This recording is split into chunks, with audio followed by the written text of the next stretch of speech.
तो log out क्यों किया था इसमें से, ये बता। अच्छा, नहीं करना था लॉग आउट ना, कोई बात नहीं। अब 2 फाइल बनेगा, 4 फाइल बनेगा, इनफैक्ट चारों फाइल भेजना पड़ेगा, या 6 भी बन सकते हैं।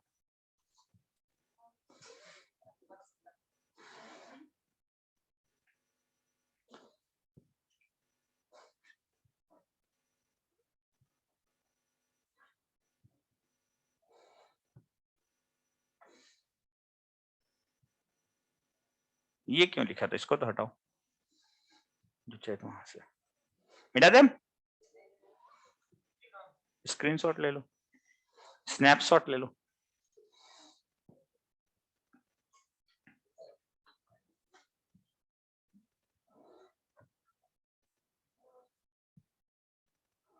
क्या इसमें प्रोजेक्टर भी है?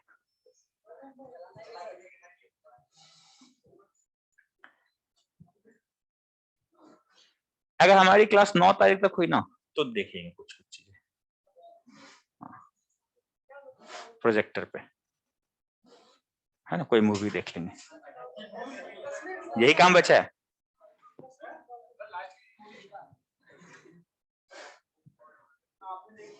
कौन सा?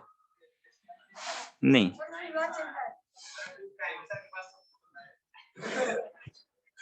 कौन सा टाइम बताओ। अब यहाँ इस्तेमाल हो गए क्लास 7:30 पे और 9 बजे तक क्लास है वापस।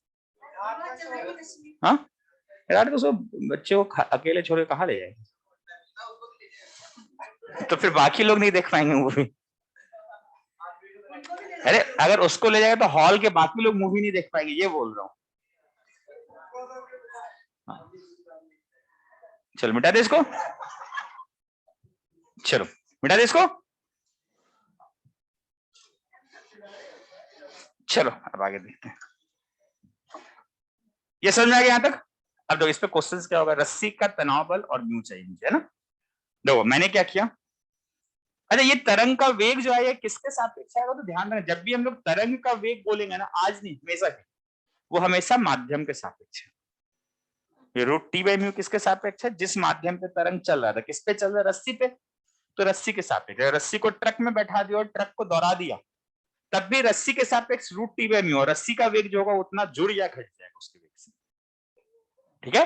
तो तरंग का वेग सदैव माध्यम के सापेक्ष हुआ, तो बोलते हैं हम लोग कि ध्वनि का वेग 330 मीटर प्रति सेकंड होता है, किसके सापेक्ष, हवा के सापेक्ष। हवा चलने लगेगा तो उसका वेग बढ़ जाएगा, ठीक है ना, ध्यान रखना। मैंने क्या किया, रस्सी को लटका दिया ऐसे, इसका द्रव्यमान m है, लंबाई l है, ठीक है, कोई दिक्कत नहीं। यहां पे एक पल्स जनरेट किया, तरंग, ठीक है। तुम्हें बताना है इसको यहां से यहां जाने में समय कितना, m एक समान लंबाई, एक समान द्रव्यमान घनत्व वाला रस्सी, ठीक है। म्यू मान लो इसका। क्वेश्चन ये है कि पल्स को, विक्षोभ को उच्चतम बिंदु पे पहुंचने में कितना समय लगेगा, विक्षोभ को उच्चतम बिंदु पे पहुंचने में कितना समय लगेगा। रुक, क्या हो रहा है इसको,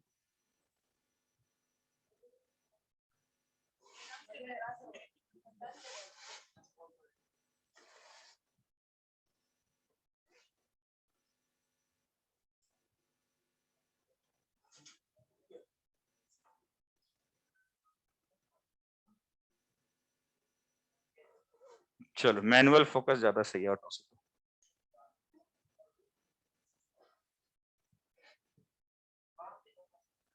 आ गया,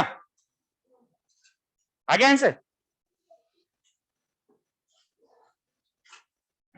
अब बताओ सोच के, तनाव बल सेम रहेगा हर जगह या अलग होगा, अलग होगा। द्रव्यमान है ना, तो ऊपर सबसे ज्यादा तनाव बल होगा, नीचे सबसे कम तनाव बल बदल होगा, तो इसका मतलब तरंग का वेग नियत तो नहीं है ना, नियत नहीं रहेगा तो दिक्कत है, समाकलन करना पड़ेगा, कर देंगे। मैंने मान लिया है यहां से x दूरी पर तनाव बल निकाल देते हैं, ठीक है। बताओ उसके इतने लंबाई का द्रव्यमान कितना होगा, m/l इंटू एक्स। तो यहाँ का तनाव बल क्या कर रखा है, इसी नीचे को रोक रखा, तो यहाँ का t क्या होगा, m/l इंटू एक्स इंटू जी, सही है। कोई दिक्कत तो नहीं? एम बाई एल क्या है? म्यू है ना, इसका वैल्यू क्या हो गया? म्यू एक्स जी। ये तनाव बल है। तरंग का वेग क्या होता है? वी तरंग क्या होता है? Under root T by mu.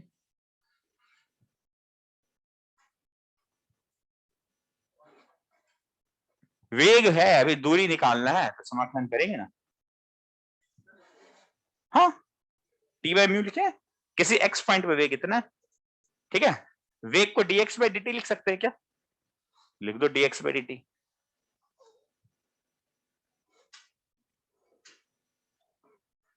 X को इधर ले जाओ,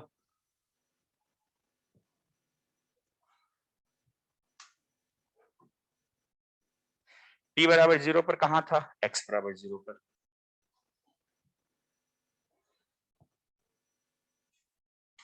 है ना। t बराबर t पर कहां पहुंचना है? x बराबर l पर, ठीक है। दो क्या आ गया, इधर का समांगा तो मैं कहता हूँ रूट जी इंटू, इधर क्या होगा? x के साथ माइनस 1/2 प्लस 1, तो रूट x हो गया इंटू 2, 2 रूट x,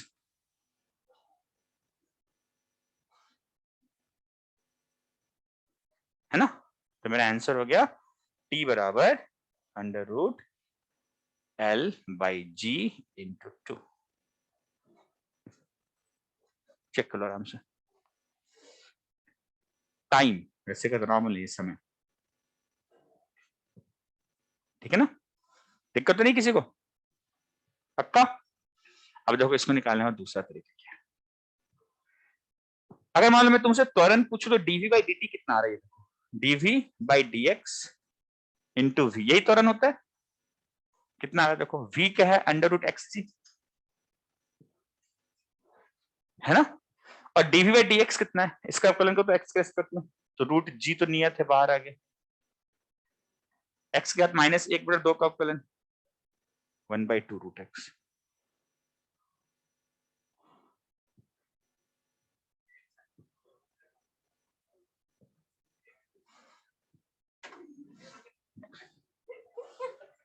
कितना आ गया? क्या ये नियत राशि है? इक्वेशन ऑफ मोशन जाएगा, एस बराबर UT plus half square V बराबर यू प्लस 80 सब लग जाए, है ना। चलना कितना दूर है? एल दूरी चलना। प्रारंभ में यहाँ पर वेग 0 होगा, तनाव बल 0 है ना। चलना एल दूरी है, क्या लिखोगे? एस बराबर यू 0 हाफ ए का वैल्यू है g/2 into T square, T का वैल्यू आ गया 2 अंडर रूट एल बाई जी, ठीक है। तो एक ऑप्शन ये है कि हम लोग त्वरण देख लो, त्वरण नियत आ जाता है इसलिए लग जाएगा, नहीं आता तो वो समाकलन तो है ही अपने पास से। त्वरण यही होता है ना, V D V by D X, ये त्वरण है। त्वरण देखा तो त्वरण नियत राशि आ रही है। अब देखो इसमें क्वेश्चन क्या होगा, सर यहां से एक रस्सी को चलाया, रस्सी का वेग, ऊपर से गेंद को गिरा दिया, दोनों कहां मिलेंगे? तो इसका त्वरण g/2 है ऊपर, इसका त्वरण है g नीचे, तो सापेक्ष त्वरण 3g/2 हो गया, 3g/2 हो गया। बिल्कुल s बराबर कर दो, सापेक्ष त्वरण से समय निकाल दो, सॉल्व कर लो उसको, मतलब सापेक्ष गति का क्वेश्चन हो गया,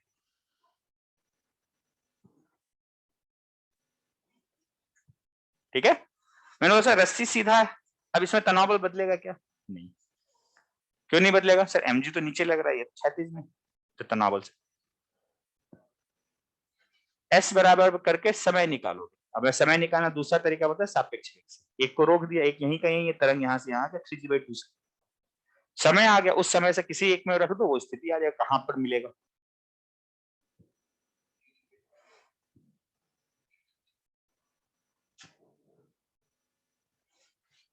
ठीक है, यहां तक चले आगे। चलो, अगर यही चीज मान लो ऐसा होता है, मान लो रस्सी है ना,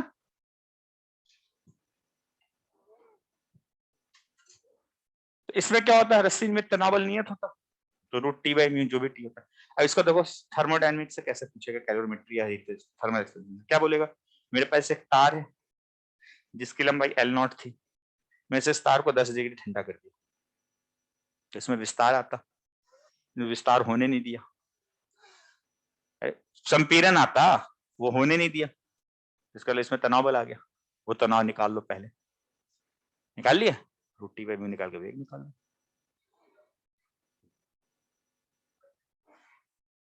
रस्सी का ये रॉड का या इस तार का लंबाई दे दिया है ना, बोला 10 डिग्री तापमान ठंडा कर दी, ठंडा के तो इसमें विक्षेपण के मतलब जो alpha delta T delta L by L हो गया है ना। इलास्टिसिटी का बात कर रहे हैं, थर्मल एक्सपेंशन इलास्टिसिटी, ये आ गया। अब देखो तनाव बल क्या हुआ, टी बाई ए बराबर Y delta L by L, तो टी कितना आ गया, डेल्टा एल बाई एल को अल्फा डेल्टा टी रख देंगे, तनाव बल आ गया, तो तनाव बल आया तो वेग आ गया रूट टी बाई म्यू, है ना। वेग आ गया, बोला कि यहाँ पे एक पल्स जनरेट की, तो बताओ यहाँ कितनी देर बाद पहुंचे, ठीक है, समझ में आ रहा है। टी की जगह कितना आ गया, टी की जगह आ गया Y A alpha delta T, ये अल्फा डेल्टा टी तापमान वाला है और ये टी है तनाव वाला, ध्यान रखना, कंफ्यूज मत कर जाना, डेल्टा थीटा लिख देते हैं, ठीक है ना। तो वेग कितना आ गया, वी तरंग कितना आ गया,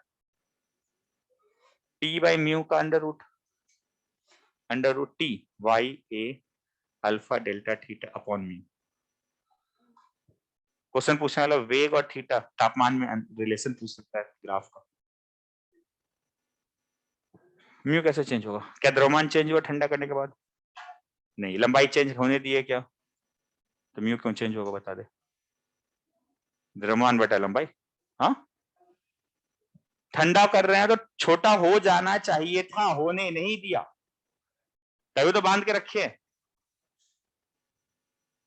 तो हो जाने दे तो फिर तनाव बल क्यों आता, ठीक है, क्लियर हो गया चीज। क्वेश्चन पूछ सकता है वेग और डेल्टा थीटा के बीच आरेख बनाओ,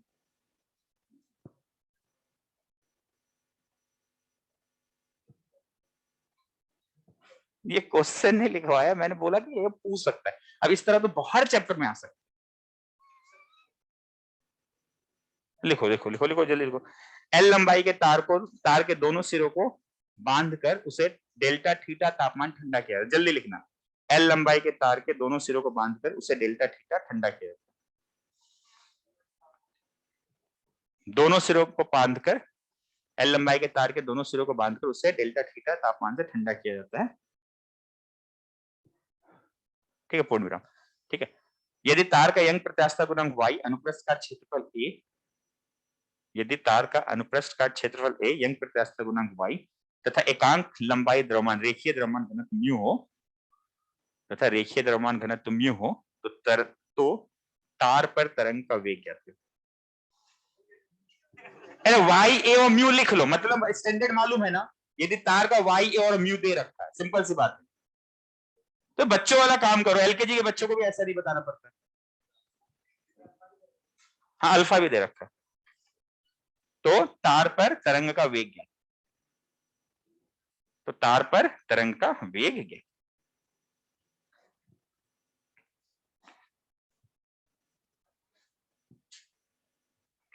मतलब सिंबल लिखना सीखो शॉर्टकट में। किसका टाइम हो गया, तो 7:30 8:30 भी पढ़ा देते, इसके बाद मेरी क्लास ऑलरेडी, कैसे 12 घंटे हो गए,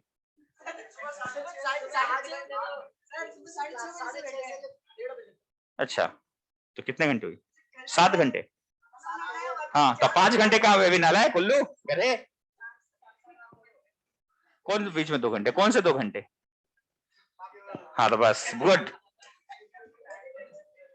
चलो यहाँ देखो देखो देखो एक चीज समझ ध्यान से, मैं पूछ के आया था तो मुझसे ये बोला गया कि 9 तारीख तक ऑफिशियल डेट है ना, तो ऐसा कोई जरूरी नहीं कि हम लोग एक्स्ट्रा क्लास लेके खत्म करें, हम लोग आराम से 9 तारीख तक भी खत्म कर सकते हैं, ऐसा मुझे कोई दिक्कत नहीं, तो रिवीजन तुम करते जाओ ना, हाँ तो इसलिए मैं बोल रहा हूँ कि क्लास ऑफिशियली चलने दो, तो वही बोले ना क्लास को ऑफिशियली चलने दो, एक्स्ट्रा नहीं लगाते, वही तो तुमको बोला, तुम लोग खुद बोल रहे हो एक्स्ट्रा लगाए जल्दी खत्म करो, तो फिर 12 घंटे की क्लास के लिए चिल्ला क्यों रहे हो, चलो यहाँ देखो चलो सुनो ध्यान से, है ना। तो ये चीज समझ में आएगा वेग कैसे निकालते तरंग का रस्सी में, है ना। अब क्वेश्चन ऐसा पूछ लेगा, देखो फिर तुम बोलोगे लिखवा दो, तो लिख लो भाई। एक रस्सी है वृत्ताकार शेप में, इसको मैंने ओमेगा वेग से घुमा दिया, ओमेगा कोणीय वेग से। एम द्रव्यमान है, आर त्रिज्या है, वलय, वलय इस शेप का, है ना। रस्सी है गोल, उसको एम से घुमा दिया ओमेगा से, ठीक है। घुमाने के बाद क्या किया, यहाँ पे एक विक्षोभ डाल दिया, इसका वेग पूछ लिया। अब बताओ इस तरह के रस्से में तनाव बल निकाले थे सर्कुलर मोशन में, बिल्कुल से छोटा सा, बिल्कुल, है ना, ऐसा छोटा सा लेके करते थे, है ना। यहाँ पे ऐसे लेके ये डी थीटा होता था, इधर टी, इधर टी, बिल्कुल से ये 90 माइनस डी थीटा बाई 2, है ना। तो 2 T sine theta D theta by 2 बराबर म्यू, म्यू हो जाएगा m by 2 pi R, mu हो गया, है ना। Sorry M omega square R लिखना ना, तो 2 pi R into R D theta. ये छोटा सा द्रव्यमान हो, इस हिस्से का द्रव्यमान लिखा होगा ना, तो पूरे वलय का द्रव्यमान है m, एकांक लंबाई को m बटा 2 पाई आर, इसकी लंबाई कितनी आर डी थीटा, तो m बटा 2 पाई आर, ये तो हो गया एकांक लंबाई का द्रव्यमान जिसको म्यू बोलते हैं, तो इसको तुम चाहो तो म्यू लिख लो इंटू आर डी थीटा, ये तो हो गया m omega square into R. इसे तो डी थीटा से डी थीटा कट गया, 2 से 2 के टी आ गया, है ना। तुम्हें क्या निकालना है, टी बाई म्यू, ये म्यू है तो टी बाई म्यू कितना आ गया,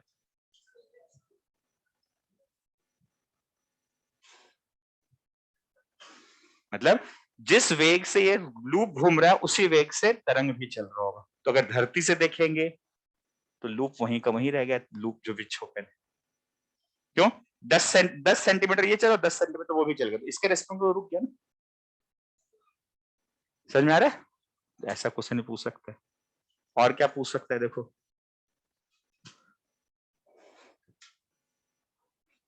ये क्या है, तार जा रहा है इसमें धारा, है ना, है ना, क्लियर हो गया। मैंने क्या किया, इसे बाहर की तरफ बल लगाना, म्यू क्रॉस वी क्रॉस, है ना, उस तरफ बल लगाना है, तो चुंबकीय क्षेत्र की जाना चाहिए बाहर की तरफ, तो रेडियली बाहर की तरफ एक चुंबकीय क्षेत्र बी, हाँ केंद्र से बाहर की तरफ,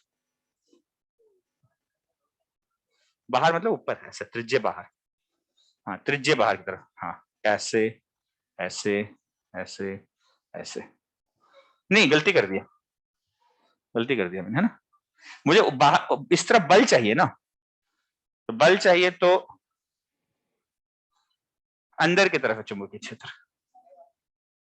है ना, बी अंदर की तरफ है ना, इसमें आई धारा जा रहा है बी अंदर की तरफ, ठीक है। मैंने क्या किया, इसमें एक छोटा सा विक्षोभ डाल दिया, अब निकालो इसका वेग, तो तनाव बल निकालेंगे, जैसे यहाँ किए तो वैसे ही वहां करेंगे। ये वाला क्वेश्चन हम लोग मैग्नेटिक इफेक्ट ऑफ करंट में किया है, हाँ याद नहीं है तो अलग बात है, छोटा सा हिस्सा ले लिया मैंने, इधर टी, इधर टी, ऊपर की तरफ होगा I D L into B,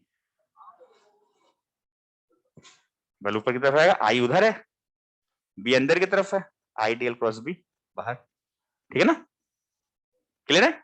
चलो अब इधर टी, इधर टी, इस टी का जो ऊर्ध्वाधर घटक आएगा वो इसको बैलेंस करेगा, ऊर्ध्वाधर घटक वापस यही लिखाएगा जैसा यहाँ वैसा हुआ, है ना। तो वापस यहाँ क्या आएगा, T two T D theta by 2 बराबर आई डीएल, डीएल को क्या लिख सकते हैं, R D theta into B, है ना। देखो थीटा थीटा कट गया, टी आ गया, मुझे टी बाई म्यू चाहिए,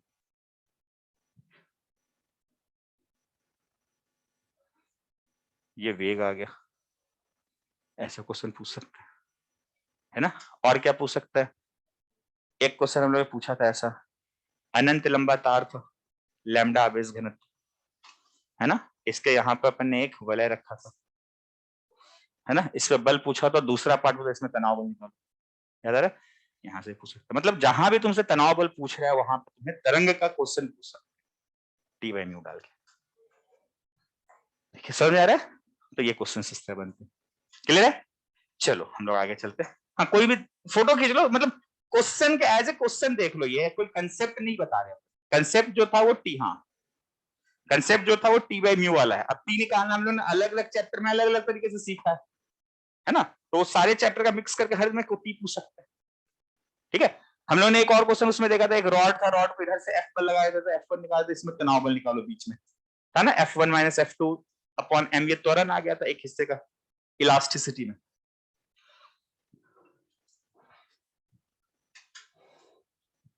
यहां से F1 बल लगाया, यहाँ पे F2 बल लगाया, इसका द्रव्यमान M है, किसी x दूरी पे तनाव बल निकालो, प्रतिबल निकालने के लिए किया था ना, तब जब तनाव बल आएगा तो इसमें तरंग का वेग आ गया टी बाई म्यू, बिल्कुल सही है ना, मतलब मिक्स कर सकते हैं किसी भी चैप्टर से, ठीक है, यहां तक कोई दिक्कत नहीं, आगे चलते हैं।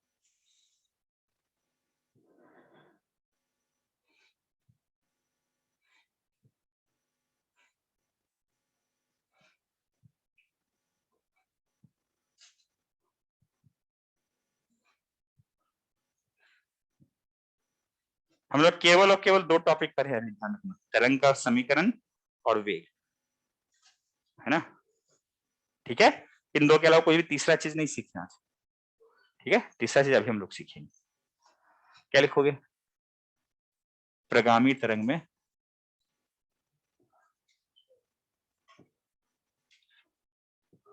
ऊर्जा, ऊर्जा का अध्ययन करते हैं, ठीक है, एनर्जी, ठीक है। अब देखो क्या होगा, मैंने जनरल समीकरण मान लिया y बराबर a sign omega T minus के एक्स प्लस 5, ठीक है, ये जनरल समीकरण मानेंगे, ठीक है। अब मुझे इसमें ऊर्जा निकालना है, ठीक है, ऊर्जा किस रूप में होगा, अगर मान लो रस्सी पे कोई तरंग जा रहा है तो तरंग में ऊर्जा किस रूप में होगा, तो मैं बोलूंगा सर तरंग में जो ऊर्जा होगा वो किस रूप में मुझे देगा, एक तो पार्टिकल का वेग के रूप में गतिज ऊर्जा देखिए, और रस्सी का आकृति बदलेगा तो उसमें इलास्टिक पोटेंशियल एनर्जी दिखेगी, है ना, इन दोनों का योग करेंगे तो कुल ऊर्जा मिल जाएगी, स्थितिज और गतिज, यही एक तरीके से, है ना, तो हम लोग गतिज ऊर्जा निकालते, गतिज ऊर्जा निकालने के तो क्या करेंगे, हाफ म्यू डीएक्स, ये छोटा सा द्रव्यमान डीएम हो गया, ठीक है, अलग अलग हिस्से का अलग अलग द्रव्यमान, है ना, वेग अलग अलग हो ना, एक्स वाई जीरो का वेग, एबीसीडी बनाया था ना अपन ने, वो तो ए का वेग सबसे अधिक, बी का उससे कम, सी का सबसे कम था जीरो, अभी कराया था ना वेव में स्नैपशॉट लेके, है ना, तो अलग अलग पॉइंट का अलग अलग वेग है, इसलिए हम लोग क्या, छोटा सा द्रव्यमान इंटू वी स्क्वायर, वी किसका, पार्टिकल का, है ना, ये क्या आ गया, गतिज ऊर्जा, ये छोटा सा गतिज ऊर्जा है क्योंकि छोटा सा द्रव्यमान लिए, है ना, अब इसका वैल्यू डालते हैं, देखो क्या मिल रहा है, हाफ तो हाफ है, म्यू म्यू है, वीपी, वीपी क्या होगा, del Y by del T का होल स्क्वायर, सही है ना, इसमें कोई दिक्कत तो नहीं है, ये आ गया क्या, डी के ई अपॉन डी एक्स, एकांक लंबाई का गतिज ऊर्जा, डीएक्स को नीचे पटक दी उधर सीधा, ठीक है, कोई दिक्कत नहीं, ये माने हैं, एक्सप्रेशन डाल देंगे, गतिज ऊर्जा, फिलहाल अपन इतना रख के चल रहे, आगे देखेंगे क्यों इतना रख लो, आगे समझ, ठीक है, या फिर तुम इसको क्या लिख सकते हो, बताइए, पार्टिकल का वेग कुछ हम लोग निकाले थे, पार्टिकल वेग का एक्सप्रेशन क्या निकाले थे, देखो ये क्या लिखा हुआ, हाफ म्यू वैसा ही का वैसा, स्क्वायर करना है, माइनस उड़ा दो, हाँ तो क्या आएगा, वी वेव का स्क्वायर इंटू स्लोप, वी तरंग का square into D Y by D X का होल स्क्वायर, ये भी लिख सकते हैं, कोई दिक्कत नहीं इसमें, क्लियर है चीज, या फिर D Y by D T का वैल्यू यहां से उठा कर तुम्हारी मर्जी है, किसी तरह का एक्सप्रेशन रखो, अपन उसका वैल्यू नहीं डाला, बस इस फॉर्म में याद रखो, ठीक है, यहां तक, चलो दूसरा काम करते हैं, हाँ बिल्कुल लिख लो, ये गतिज ऊर्जा,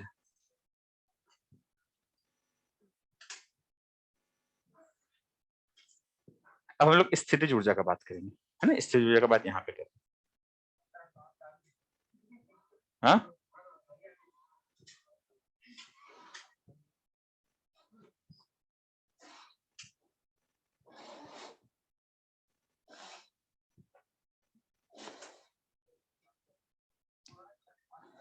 चुप, अभी चाइना में फिर से लॉकडाउन लग गया।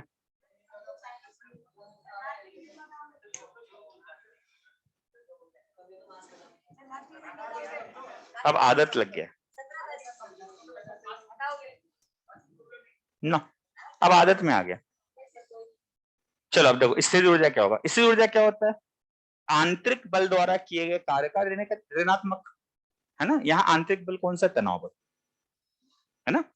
तो अपन वो देखते हैं। मैंने बोला सर मेरा रस्सी जो था ऐसा शेप हो गया, कितना शेप का था? ये शेप का था, dx था, खिंच के इतना हो गया, ठीक है ना। ये dy हो गया, ये dx हो गया, ये dl हो गया। इधर से तनाव बल लग रहा था, इधर से तनाव बल लग रहा था। यार वो दोनों टी कैसा सेम आया, हमने प्रूफ किया, याद आ रहा है? प्रूफ किया था ना। क्या ये टी आंतरिक बल है या इस पर लगने वाला बल है? तो आंतरिक बल जैसे इसका विपरीत दिशा में है ना, बराबर आएगा। एक पॉइंट का कुल द्रव्यमान 0 अगर, तो जितना इधर लग रहा है उतना इधर लगेगा, तो त्वरित हो जाएगा त्वरण से, ठीक है। तो हम लोग क्या करें, इस टी का कार्य निकालेंगे, उसका ऋणात्मक नहीं करें, ठीक है ना। या तो मैं आंतरिक का निकालू कार्य फिर उसका ऋणात्मक कर दूं, या बाह्य का कार्य निकाल दूं, बात तो एक ही है ना। तो मैं बाह्य का कार्य निकाल दूं, ठीक है। तो इसकी लंबाई कितनी थी, कितनी हो गई? तो क्या इसके लंबाई में कुछ परिवर्तन हुआ? जो परिवर्तन वो इनटू टी, यही कार्य हो गया विस्थापन, है ना। तो अपन ये निकालते इसका लंबाई में परिवर्तन कितना होगा, वो क्या आएगा? dl माइनस dx, ये ना, इनटू टी कर देंगे तो ये कार्य आ जाएगा, है ना। इसमें कोई दिक्कत नहीं, यही कार्य तो स्थिर ऊर्जा में परिवर्तन है, डी, ये डी आ गया। अब देखो इसको रखेंगे कैसे, वो देखना है। अगर मैं डीएल को देखूं तो डीएल को हम लिख सकते हैं dy का स्क्वायर प्लस dx का होल स्क्वायर का अंडर रूट, लिख सकते हैं, कोई दिक्कत नहीं इसमें। इसमें से मैं dx कॉमन ले लेता हूं, तो क्या आ गया? dx कॉमन आ गया, अंडर रूट 1 प्लस dy बाई dx का होल स्क्वायर, सही है। उसको बाइनोमियल एक्सपेंड कर देते हैं। कैसे कर सकते हैं याद करो, हम लोग ने एजम्पशन किया था थीटा बहुत छोटा होता है, dy बाई dx स्लोप है बहुत छोटा है एक के रिस्पेक्ट में, ये तो एजम्पशन था हमारा जब तरंग, है ना। तो इसको करेंगे तो ये क्या है, dx तो वैसा का वैसा ही रहेगा, 1 प्लस x की पावर n, तो 1 प्लस एन एक्स, n का वैल्यू 1/2 इंटू x का वैल्यू dy बाई dx का होल स्क्वायर, सही है। देख लो आराम से, ठीक है। मुझे क्या चाहिए, dl माइनस dx, है ना। तो du देखो क्या है, du जो आएगा वो आएगा t into dl minus dx, dl की जगह ये लिखेंगे माइनस dx, तो 1 कट जाएगा, चेक करो क्या आएगा, 1/2 into dx into dy by dx का, क्या t को वेग का स्क्वायर इंटू म्यू लिख सकते हैं, अभी प्रूफ किया ना। ये क्या आएगा, du कितना आ गया, हाफ म्यू v तरंग का स्क्वायर इंटू dx को इधर पहुंचा देते हैं, है ना, into del Y by del X का। क्या ये एक्सप्रेशन और ये एक्सप्रेशन सेम है ना। हम लोग ने ईएम वेव में देखा तो स्थितिज विद्युत क्षेत्र में ऊर्जा और चुंबकीय क्षेत्र में ऊर्जा बराबर होती है, ऐसा ही कुछ यहाँ दिख रहा है। यहाँ हम लोगों ने इसमें से dx कॉमन ले लिया, ठीक है। या इसको हम लोग बाइनोमियल एक्सपेंड करते, 1 प्लस एक्स की पावर हाफ है तो 1 प्लस एन एक्स हो जाएगा, तो 1 प्लस एन, एन की value half into X, X की value D Y by D X whole square into D X. इस डीएल को यहां रखिए, ठीक है, तो यहाँ dl माइनस dx होती है, माइनस dx कट जाएगा, केवल dx into half dy by dx को होल स्क्वायर देते हैं। ठीक है, तो एक चीज मुझे मालूम चल गया कि तरंग में क्या होगा, potential energy per unit length del U by del X बराबर del K E by del x. मतलब क्या है, स्थितिज ऊर्जा जहां पर मैक्सिमम होगा, जिस समय मैक्सिमम होगा, गतिज ऊर्जा भी वहां पर उसी समय मैक्सिमम होगा। अब जब इससे क्वेश्चन बहुत आसान कैसे होगी समझना। सबसे ज्यादा गतिज ऊर्जा कहां पे होता है, पार्टिकल ऐसे चल रहा है, मीन पोजीशन। तो मीन पोजीशन पे सबसे ज्यादा स्थिति ऊर्जा, जबकि हम लोग एसएचएम पढ़ते तो सबसे कम स्थिति ऊर्जा लिखते थे। हाँ, लेकिन यहाँ पे उल्टा होगा। क्यों, अब ये देखो रस्सी है ना, तो रस्सी कैसे था, ऐसा था। पता ये वाला dx लेंथ अगर विस्तारित नहीं हो तो इतना रहता, विस्तारित होने के बाद भी तो उतना ही है लगभग। तो सबसे कम विस्तार किसमें है, यहाँ पे है ना, स्प्रिंग है मान लो, ये यहाँ का छोटा सा लंबाई लिए वो लंबाई खींच के इतना हो गया, तो सबसे ज्यादा परिवर्तन यहीं पे है कि नहीं। तो सबसे ज्यादा स्ट्रेस स्ट्रेन यहीं पे आया होगा, विकृति। जहां पे विकृति जितना ज्यादा वहां ऊर्जा उतना ज्यादा, हाफ स्ट्रेस इंटू स्ट्रेन का, है ना। तो जहां विकृति जितना ज्यादा वहां पर ऊर्जा उतनी ज्यादा। और जहां क्या, हाँ, तरंग गया तो खींच के लंबा हो गया। रस्सी अगर अवितान्य होगा ना, तो अवितान्य रस्सी में तरंग जा ही नहीं सकता। स्लोप बनेगा तो रस्सी की लंबाई बदल जाएगी, चेक करके देखो, अवितान्य में बनेगा ही नहीं। कि मैंने क्या बोला, पार्टिकल मूव नहीं किया, तो वो रस्सी वहां है, ये रस्सी यहाँ फिक्स है। अगर अवितान्य हो, जैसे हल्का सा ऊपर करोगे लंबाई बढ़ गया, लेकिन तुमने बोला सर बदल ही नहीं सकता, टूट जाएगा रस्सी। कौन सा विस्थापन, ये लंबाई था, ये पहले था, ये हो गया, जो अंतर आया वही तो परिवर्तन है। पहले इतना लंबाई, तब खिंच कितना हो गया, तो कितना बढ़ गया, जितना बढ़ गया इंटू जितना बल लगा, ये तो विस्थापन, बल इंटू विस्थापन। ठीक है, तो यहाँ बहुत अच्छा रिजल्ट आ गया कि जो स्थितिज ऊर्जा आती है वही एक्सप्रेशन गतिज ऊर्जा। तो हमें कोई एक एक्सप्रेशन याद रखना है, या तो गतिज का याद रख लो या तो स्थितिज का। गतिज याद करना आसान होता है, हाफ म्यू वी स्क्वायर। ठीक है, क्लियर हो गया, कोई दिक्कत तो नहीं सर। अब देखो ये एकांक लंबाई का आया था, बोलेगा एक तरंग दायरे में ऊर्जा बताओ, इंटू लैम्डा कर देंगे। आधे तरंग दायरे में ऊर्जा बताओ, इंटू लैम्डा बाई 2 कर देंगे। एक चौथाई में बताओ, इंटू लैम्डा बाई 4 कर देंगे, एंड सो ऑन। समझ में आया, कोई दिक्कत तो नहीं। इसमें सबसे अच्छा रिजल्ट क्या आ गया, दोनों। इसका मतलब अगर पार्टिकल मीन पोजीशन पे है तो सबसे ज्यादा स्थिति, सबसे ज्यादा गतिज। पार्टिकल आयाम पर है तो ऐसे जम कहां पूछ किया कोई, क्योंकि वहां कुल ऊर्जा संरक्षित होती थी, यहाँ कुल ऊर्जा संरक्षित नहीं है, ऊर्जा प्रवाहित हो रहा है, अंतर है ना। अच्छा एक बात बताओ सोच के, शक्ति क्या होता है, एफ डॉट वी, है ना। एफ तो टी है, वी मालूम है अपने को, del Y by del T, है ना। एफ डॉट वी से शक्ति निकाल सकते हैं। वो शक्ति आएगा, वो क्या आएगा देख लो ध्यान से, मैं कर ही देता हूँ शक्ति। ये सारा कुछ एक्सप्रेशन है जो याद रखना है आपको। इस एक्सप्रेशन में डायरेक्ट क्वेश्चन पूछा जाता है और कुछ नहीं है ना। अब तुम्हें गतिज ऊर्जा स्थिर ऊर्जा दोनों याद नहीं रखना, कोई एक याद रखना, उससे दूसरा अपने आप निकल जाए, दोनों बराबर होते ध्यान रहेगा। ठीक है, जैसे हम लोग ने विद्युत चुंबकीय तरंग में बोला था वैसा ही, हर पॉइंट पे हर समय।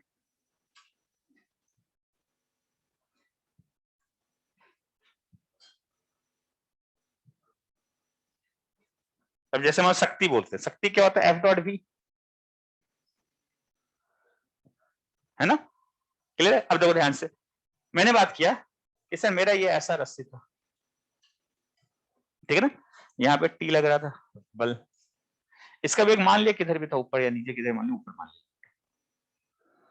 तो ये और ये इनके बीच का एंगल ये थीटा हो गया, है ना। तो एफ डॉट वी क्या हो गया, एफ डॉट वी हो गया T into V into cos theta, सही ना। तो पावर क्या हो गया, टी वी कॉस थीटा, इसमें कोई दिक्कत नहीं। अगर ये थीटा तो ये एंगल कितना होगा, 90 माइनस थीटा, तो इसको मैं साइन 90 माइनस थीटा भी लिख सकता हूँ।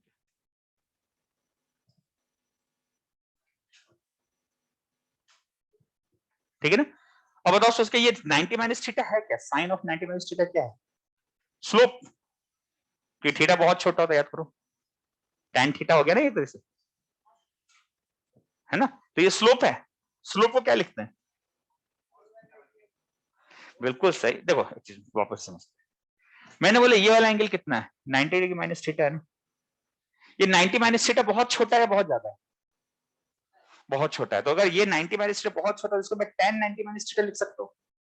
और tan 90 माइनस थीटा है क्या, इस लाइन का पॉजिटिव एक्स से बनाया गया एंगल का tan, जिसको क्या बोलते हैं, ढाल। तो ये ढाल ही तो लिखा है, ठीक है ना। तो ये क्या लिखा हुआ है, टी वी पार्टिकल इनटू ढाल, सही है, इसमें कोई दिक्कत तो नहीं। अब देखो और क्या लिखा है,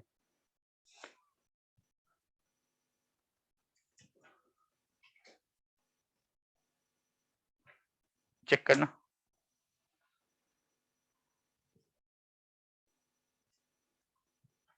पार्टिकल का वेग को del Y by del T लिख सकते, ढाल को del Y by del X लिख सकते, है ना। ये प्योर मैथ्स है, वेव ध्यान रखना, है ना। मैथ्स से लिया गया चैप्टर है, तो मैथ्स का जैसा ही पढ़ना है इसको। अब देखो एक बात और सोच के, जहां पर ढाल जीरो मतलब आयाम, वहां से होकर कोई शक्ति आगे पीछे नहीं जा रहा होगा।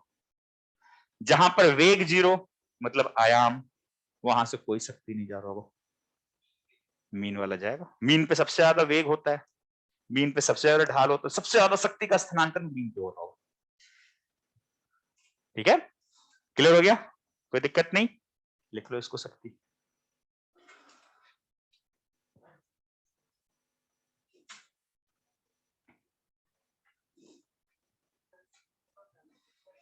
ये हमारे काम का आएगा।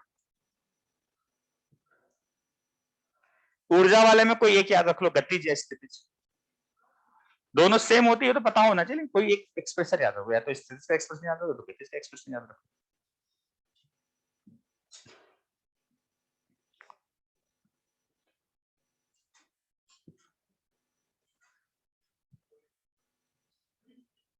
हाँ, आज इतना ही डाटा बचा है, अच्छा।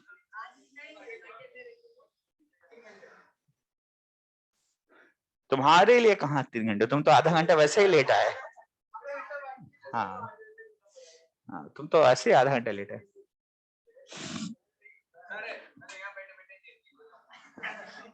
तुम्हें संजीवनी बूटी खिला दी जाएगी, डोंट वरी, सजीव हो जाओगे,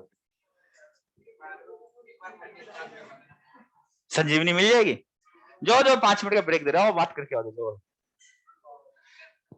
चलो ठीक, काफी है कि और एक ले लेता हूं, एक टॉपिक खत्म करते हैं। तो मोबाइल चला के क्या कर रहा है जी, बंद कर उसको।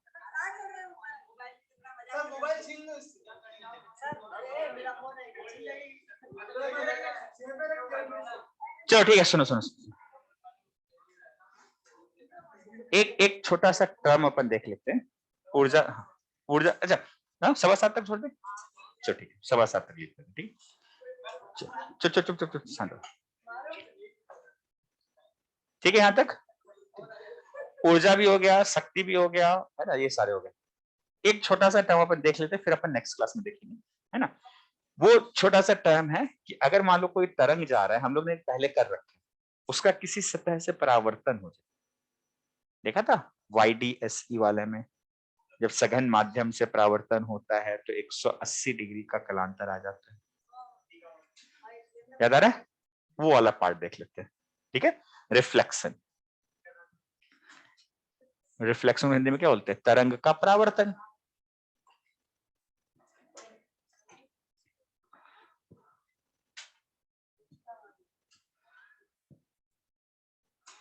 तरंग का परावर्तन।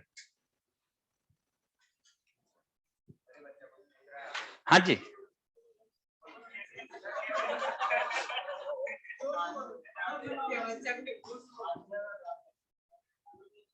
पार्टी मिल जाएगा ना, बोला तो लास्ट क्लास में।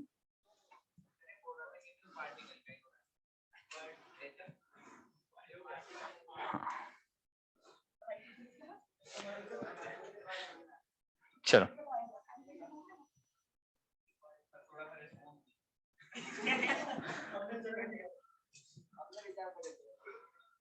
हमारे विचार रिफ्लेक्शन ऑफ वेव के बाद प्रकट होंगे, जब बाहर से एक बड़े से डंडे लेके आएंगे। ठीक है, नहीं नहीं पार्टिकुलर का काम नहीं होगा, वे में वेव का काम होगा। ठीक है, पार्टी पार्टी लास्ट का काम होगा।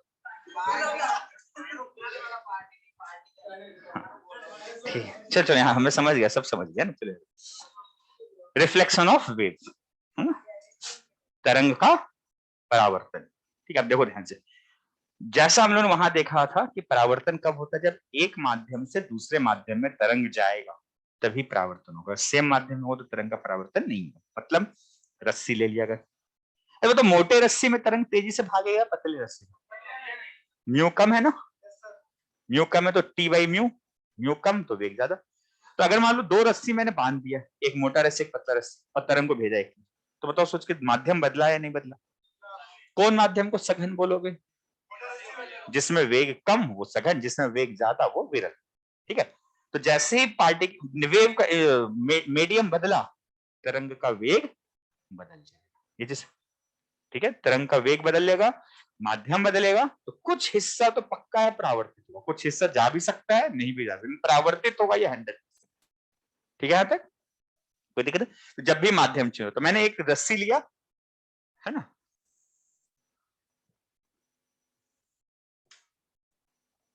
उसके आगे एक पतला रस्सी बना दिया, ये आगे से बन रहा था इधर है ना, और ये भी आगे तक जा रहा है। जिस पॉइंट पे दोनों ज्वाइन किया ना, उसको x बराबर 0, ठीक है ना, इसका μ1, इसका μ2। ठीक है, मैंने एक तरंग इसमें इंसिडेंट कराया, तो इंसिडेंट तरंग का मुझे सब कुछ पता होता है, वाई आई क्या होता है, ए आई है ना, जनरल इक्वेशन साइन ओमेगा आई इंटू टी माइनस के आई इंटू एक्स। मैं फाई को 0 ले लिया, क्यों 0 लिया? कि मेरे मर्जी में यहां से देखना, इंसिडेंट तो मेरे हाथ में ना सब। ठीक है यहां तक? अब देखो, जो रिफ्लेक्टेड होगा और जो ट्रांसमिटेड होगा, ट्रांसमिटेड मतलब जो आर पार चला गया, रिफ्लेक्टेड में जो वापस लौट, इनका समीकरण निकालना मेरा है। ठीक है, तो कैसा एक्सप्रेशन बनेगा? ये A R sine omega R into T minus K R into X plus 5। General मान लिया अपन इक्वेशन, इसका इक्वेशन क्या मान लेंगे? A T sine omega T T minus K T X plus 5 dash. हाँ हाँ, तो मैंने जनरल इक्वेशन मान लिया। अच्छा सही बात है, वापस आइए प्लस होना, बिल्कुल सही बात है ना, नहीं सही है, सही, मैं समझ गया। ठीक है यहां तक? अब मेरे पास क्या क्या पता है, मुझे ये मालूम है, मुझे ये मालूम है, मुझे ये मालूम है, मुझे क्या निकालना है? मुझे ये निकालना है, मुझे ये निकालना है, मुझे ये और ये निकालना है, ये निकालना है, ये निकालना है। 3 3 6 2 8, 8 टर्म निकालने। अभी सब करते हैं, क्लियर यहां तक? अरे वो तो सोच के, अगर मान लो मैं बात किया कि सर मैं यहां से जो तरंग को भेजा उसको 1 सेकंड में 10 बार ऑसिलेट करा रहा हूं, तो क्या ऐसा होगा इसमें जाके 20 बार ऑसिलेट करने लगता है? 10 बार ही करेगा। क्यों? क्योंकि फ्रीक्वेंसी जो होता है वो स्रोत का गुण होता है, स्रोत तो नहीं बदल रहा ना। तो ओमेगा आर ओमेगा टी और ओमेगा आई क्या होना चाहिए? बराबर। तो एक चीज तो यहां से मान चल गया, ओमेगा आई बराबर ओमेगा आर बराबर ओमेगा टी। नहीं, ये किसका गुण होता है? स्रोत का गुण। ठीक है, तो इन सबको मिलकर एक ओमेगा बोल, इन सबकी जगह क्या बोल दिया मैंने? लो, 2 टर्म तो सीधा आ गया है ना, 2 टर्म तो सीधा आ गया। कोई दिक्कत नहीं।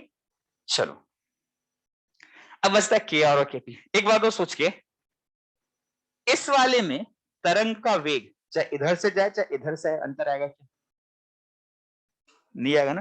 तो इधर से जाने वाले तरंग का वेग जितना है उतना इधर से आने वाले, इसका तरंग का वेग ओमेगा बाई के है, ओमेगा आई बाई के आई। इसका ओमेगा आई बाई के आर, तो ओमेगा आई और के आई, ओमेगा आर के आर क्या होना चाहिए? सेम। इसका मतलब के आर बराबर के आई। बराबर के नहीं करेंगे, तीसरा वाला के नहीं, ठीक है ना। ये क्यों? समान माध्यम में तरंग, ठीक है। तो v बराबर ओमेगा बाई के, तो रिफ्लेक्ट होने का सेम माध्यम में लौटता है ना। हाँ, इधर से इंसिडेंट था, इधर ट्रांसमिट हुआ, इधर रिफ्लेक्ट हो गया, सही है ना। इसमें कोई दिक्कत नहीं। तो देखो के आर भी मिल गया। अब देखो ये मिल गया, ये मिल गया, ये मिल गया, 1 2 3 4 और एक 5, 5 टर्म मिल रहे, ठीक है यहां तक। अब चलो देखो, अच्छा एक बात तो सोच के, अगर मान लो मैं x बराबर 0 पे जाऊं, है ना, तो ऐसा तो नहीं होगा ना कि इधर से रस्सी का समीकरण निकालो इधर से निकालो दोनों डिसकंटिन्यूअस मिल जाए, दोनों तो कंटिन्यूअस मिलेगा ना। तो यहाँ पे कौन कौन सा रस्सी है, रस्सी पे कौन कौन सा तरंग है? इस वाले पॉइंट पर इधर से देखें तो कौन कौन सा तरंग यहाँ पे उपस्थित है?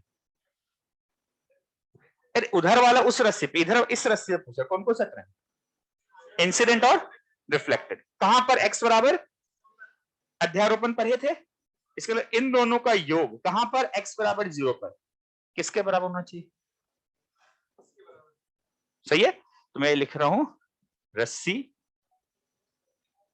सतत है कहां पर? x बराबर 0 पर। अतः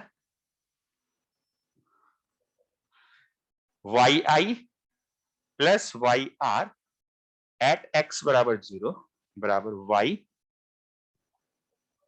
t। सही यहां तक, इसमें कोई दिक्कत नहीं। इस एक्सप्रेशन को यहां डाल दो, वाई आई एक्स बराबर 0 पर, तो इसको 0 डाल दो। यहां क्या मिल गया? A I sine omega T, omega I को ओमेगा मान लिया, plus Y R A R sine omega T plus five dash, five ना, प्लस फाइव बराबर, उधर आ जाओ, A T sine omega T plus five dash. ये सब में ये पॉइंट एक्स और 0 है ना, इस पॉइंट पर अपन चीजों को देख ले, ठीक है ना। अरे और सोच के, अगर ये चीज किसी समय पर सेम होना चाहिए, हर समय सेम होना चाहिए, ऑलवेज। इसका मतलब एक बात समझ में आ गया सर, ये एक्सप्रेशन समय से स्वतंत्र होना चाहिए, कला से स्वतंत्र होना चाहिए, है ना। तो अगर यहां प्लस 0 है तो ये भी 0, तभी साइन साइन और साइन कटेगा, वरना कटेगा नहीं, कटेगा नहीं तो समय का फलन रह जाएगा। समय से स्वतंत्र, क्योंकि हर समय ये 0 सतत होगा ना, ऐसा तो नहीं कि एक समय सतत है कुछ ये नीचे चल जाएगा ये ऊपर जाएगा, रस्सी टूटेगा तो नहीं। तो चाहे मैं इधर से इक्वेशन देखूं चाहे इधर से इक्वेशन देखूं, हर समय सेम आना चाहिए। बोले ये एक्सप्रेशन समय से स्वतंत्र होना चाहिए, वो तभी संभव है जब फाई और फाई डैश 0 हो, या पाई हो, माइनस कॉमन लेके काट देंगे, वो तो बाद की बात। समझ में आ रहा है, इसमें कोई दिक्कत नहीं। हाँ ठीक है ना। तो यहां से क्या इक्वेशन मिल गया? A I plus A R, ये क्यों काटा इसको 0 से? समय से स्वतंत्र, ठीक है। कितना इक्वेशन है? अब अननोन कितने बचे पहले वो तो देखो, 5 1 5 2 मिल गया भाई। कितने अननोन बचे? ए आर ए टी या के आर के टी मालूम है अपने को, कैसा मालूम है? तरंग का वेग मालूम है ना, ओमेगा बाई के, तो के मालूम है अपने को, है ना। बचा क्या? ए आर और ए आर टी, के टी केटी कैसे, के आई कैसे निकाले, के आई तो समझ में आ गया ना, केटी कैसे निकाला, देखो भाई म्यू दिया है ना, टी सेम होगा तो नॉर्मल, इसका वेग क्या है under root T by mu 1, ये इसका वेग है जिसको अपन ने क्या लिखा ओमेगा बाई के आई, ठीक है। इसका वेग क्या होगा omega by K T under root T by mu 2, क्या टी मालूम है यहां से, है ना, म्यू 2 दे रखा है, ओमेगा मिल चुका तो के टी मिल जाएगा, हो जाएगा। तो दूसरा एक्सप्रेशन हमारे बच गया, क्योंकि दो अननोन है ना, ए आर और ए टी, एक इक्वेशन ही है अभी तो, एक और चाहिए। अब वो इक्वेशन क्या सुन, यहां पे जितना शक्ति आया, वो शक्ति आया होगा, उसका कुछ हिस्सा उधर गया, कुछ हिस्सा इधर आया, तो इन दोनों का योग आने वाले शक्ति के बराबर है ना। तो क्या लिखेंगे पावर इंसिडेंट बराबर पावर रिफ्लेक्टेड, शक्ति आपतित बराबर शक्ति परावर्तित प्लस शक्ति पारगमित। डेरिवेशन काम करनी फिर अपन कर लेते हैं, ताकि ध्यान रखें जब तुम बीटेक में जाओगे और इन केस है ना धोखे से मैथ्स ले लो या फिजिक्स ले लो, है ना, धोखे से मैथ्स या फिजिक्स ले लो, तो वहां पे ये वाला एक्सप्रेशन हम लोग नहीं देते,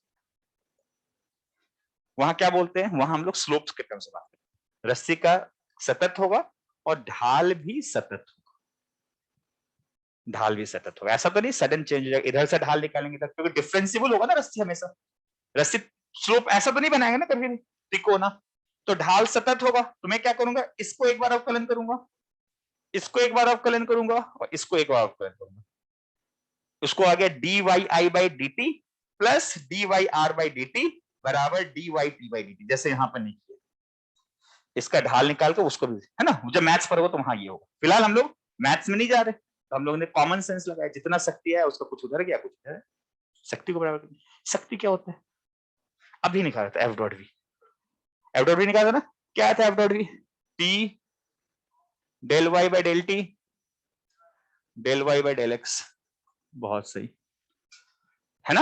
अब देखो मैं एक्सप्रेशन निकालता हूं, ये था ना, यहां से del Y by del T और del Y by del X निकालना है ना, पावर इंसिडेंट के लिए, टी तो वही रख देंगे, टी तो सब जगह सेम है, इसका अवकलन करेंगे समय के सापेक्ष, तो क्या मिलेगा ए आई मिलेगा, ओमेगा आई बाहर आएगा, कॉस वगैरह बात ना करेंगे, इसका भी कॉस आएगा, इसका भी कॉस, इसलिए बात नहीं करेंगे, काट देंगे, ठीक है। इनटू क्या करेंगे del Y by del X अवकलन करेंगे, किया आएगा बाहर, ठीक है।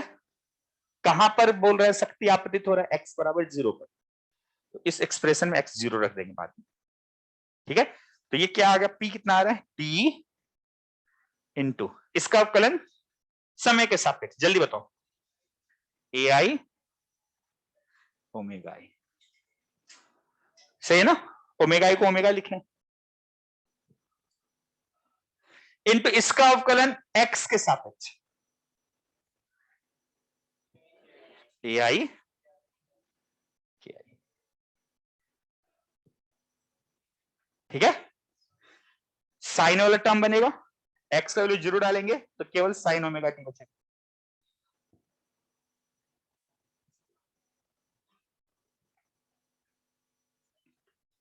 इसका अवकलन साइन करने इनफैक्ट कॉस स्क्वायर बचेगा, चेक कर लो एक बार आराम से, 2 बार कॉस आएगा ना, लिख दिया, चलो बराबर, बिल्कुल इसी तरह यहां करके बताओ क्या है, टी ए आर का स्क्वायर ओमेगा, ये के आई ही रहेगा रिफ्लेक्टेड वाले, इनटू कॉस का वही टर्म बनेगा, क्योंकि फाइव हम लोग ने 0 बोल दिया है ना, प्लस टी ए टी का स्क्वायर ओमेगा वही रहेगा, इनटू ये थोड़ा सा पंगा कर दिया, के टी आ गया, के टी के आई के बराबर नहीं, के नहीं कटेगा, बाकी तो कट जाएगा, into cos square omega T. अब देखो ये वाली राशि के टी, ये राशि ओमेगा टी, ये राशि ओमेगा टी, कट गया, कट गया। क्या बच रहा है यहां से? के आई को हम लोग सोचते हैं पहले लिखने का, क्या लिख सकते हैं के आई को, क्या लिख सकते हैं वी की पदों में सोचते हैं।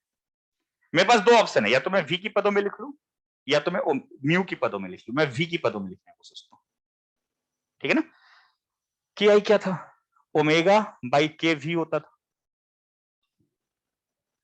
ओमेगा अपॉन वी लिख सकते हैं के को, तो ये क्या लिखा है? A I upon omega by V, है ना, वी आई इंसिडेंट, ठीक है, बराबर ए आर का square omega by V incident plus A T square into omega by V transmitted, है ना। ओमेगा ओमेगा ओमेगा भी कट गया,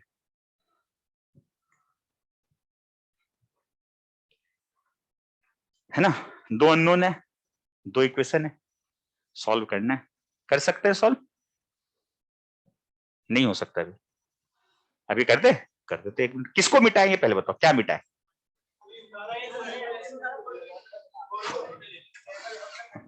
नहीं, इसको तो कम से कम फिर वापस कल के तो इतना पूरा लिखना पड़ेगा मुझे। इधर वाला देखो, इतने दूर खाली लिख लो, बाकी में जरूरत नहीं पड़ेगी, इतने दूर में काम हो जाएगा।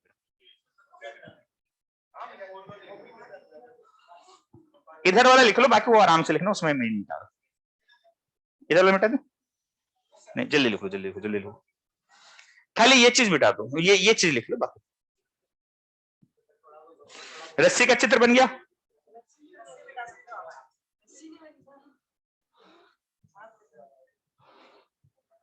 चलो मैं क्या करूं, देखो ध्यान से, इस ए आई स्क्वायर इधर है ना, इस ए आर स्क्वायर को इधर ले आते हैं, ठीक है। तो यहां क्या बचेगा? ए आई का square upon V minus A R का स्क्वायर अपॉन वी, वी को उधर पटक देता हूं, तो यहां बच रहे हैं A I plus A R into A I minus A are,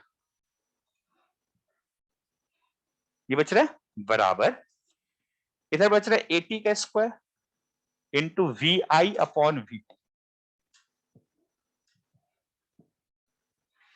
सही है, कोई दिक्कत नहीं।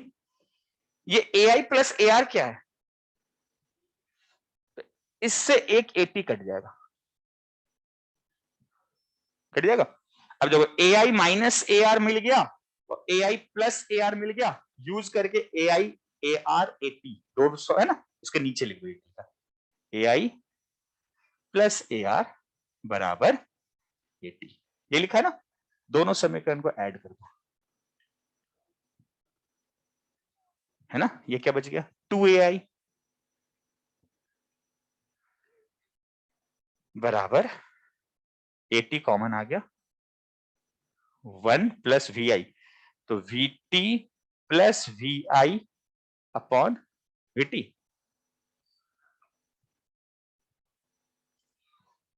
सही है। तो ए टी मिल गया, देख लो, वी टी मालूम होता है अपने को, वी टी मालूम होता है ना, ठीक है। तो ये कितना मिल गया देखो, ए टी बराबर 2 V A I upon V plus we.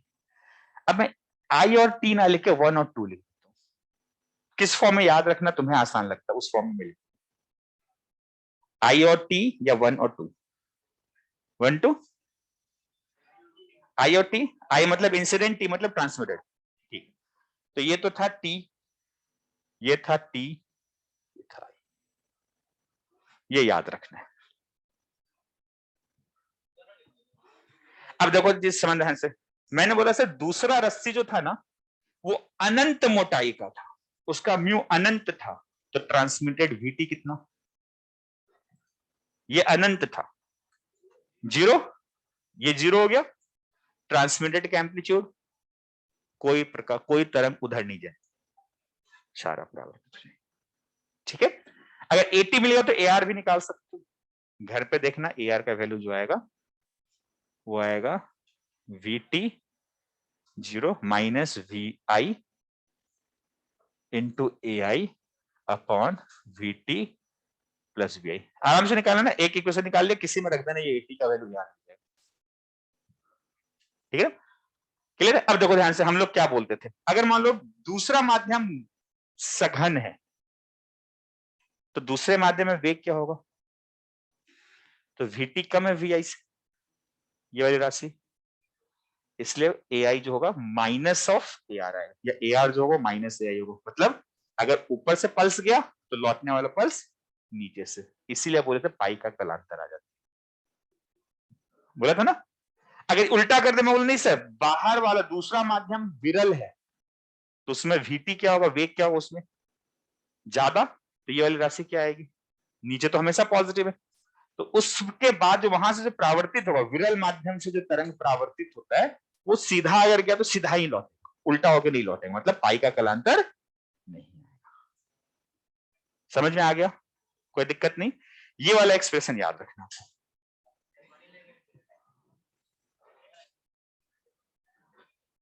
ठीक है, बस आज के लिए काफी है मेरे लिए।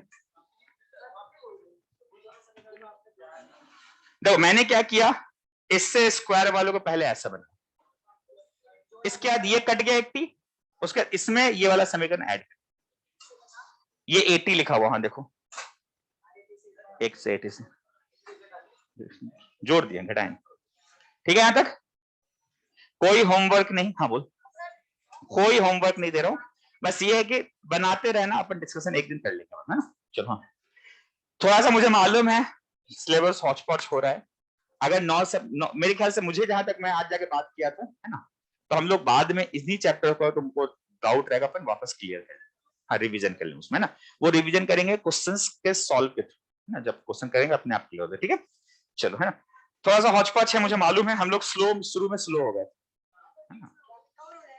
तो कहाँ कवर हो जाएगा। हाँ बाबू,